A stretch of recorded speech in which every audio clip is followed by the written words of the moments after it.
Assalamualaikum warahmatullahi wabarakatuh. Apa kabarnya anak-anak hebat?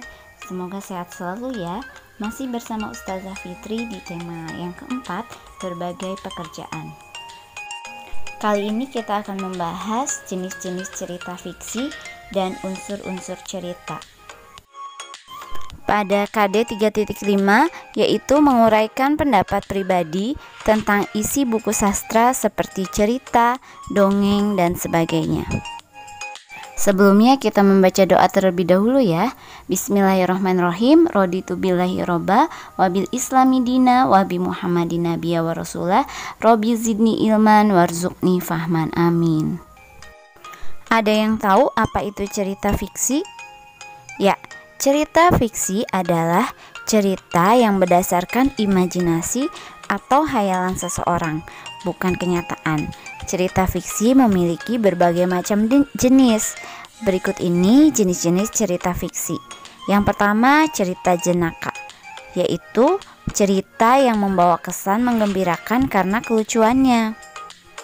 Kedua, mitos, yaitu cerita prosa rakyat yang benar-benar dianggap terjadi, sehingga dianggap suci oleh yang mempunyai cerita.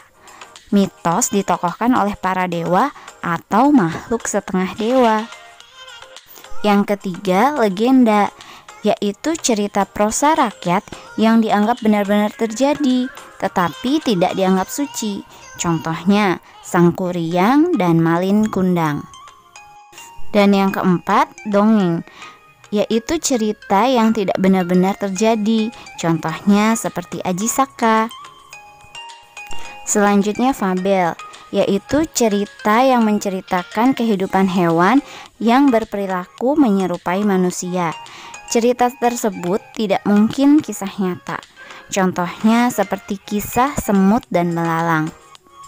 Keenam, sage, yaitu cerita lama yang berhubungan dengan sejarah serta menceritakan keberanian, kepahlawanan, kesaktian, dan keajaiban seseorang.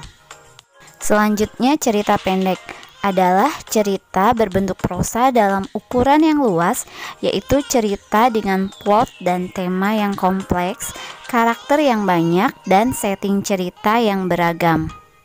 Terakhir, novel, yaitu suatu cerita dengan alur panjang yang mengarang kehidupan manusia yang bersifat imajinatif.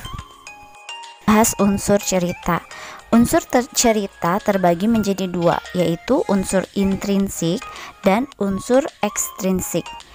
Unsur ekstrinsik adalah unsur-unsur yang berasal dari luar cerita, seperti latar belakang penulis.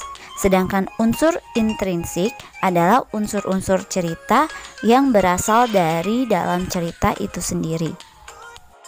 Unsur intrinsik terdiri dari unsur-unsur berikut ini. Yang pertama, tokoh dan penokohan atau sifat tokoh. Tokoh adalah orang-orang yang diceritakan atau terlibat dalam suatu cerita. Sedangkan penokohan adalah sifat-sifat atau watak dari para tokoh. Kedua, latar adalah informasi mengenai waktu, suasana, dan tempat cerita tersebut terjadi. Selanjutnya, alur adalah urutan peristiwa yang membentuk cerita. Alur cerita terbagi menjadi bagian awal, bagian tengah, dan bagian akhir. Bagian awal biasanya berisi pemaparan awal, bagian tengah berisi konflik atau permasalahan, dan bagian akhir berisi penyelesaian konflik. Keempat, tema adalah gagasan pokok yang menjadi permasalahan yang mendasari isi sebuah cerita fiksi. Yang terakhir, amanat adalah pesan moral, yaitu nilai-nilai yang ingin disampaikan agar pembaca mendapatkan pelajaran dari cerita tersebut. Sekian penjelasan dari Ustazah, semoga kalian dapat memahami dengan baik, dan agar semakin paham, silakan kalian tulis unsur intrinsik pada cerita semut dan belalang di halaman 127. Cerita semut dan belalang mengingatkan kita pada sabda Rasulullah, yaitu, "Ya Allah, aku berlindung kepadamu dari kelemahan, rasa malas, rasa takut, kejelekan di waktu tua, dan sifat kikir. Dan aku juga berlindung kepadamu dari siksa kubur, serta bencana kehidupan dan kematian. Hadis riwayat Bukhari Muslim. Hadis tersebut menunjukkan bahwa Islam sangat menekankan pada pentingnya bekerja keras. Islam tidak mengajarkan umatnya untuk menjadi pemalas, lemah, apalagi menjadi peminta-minta.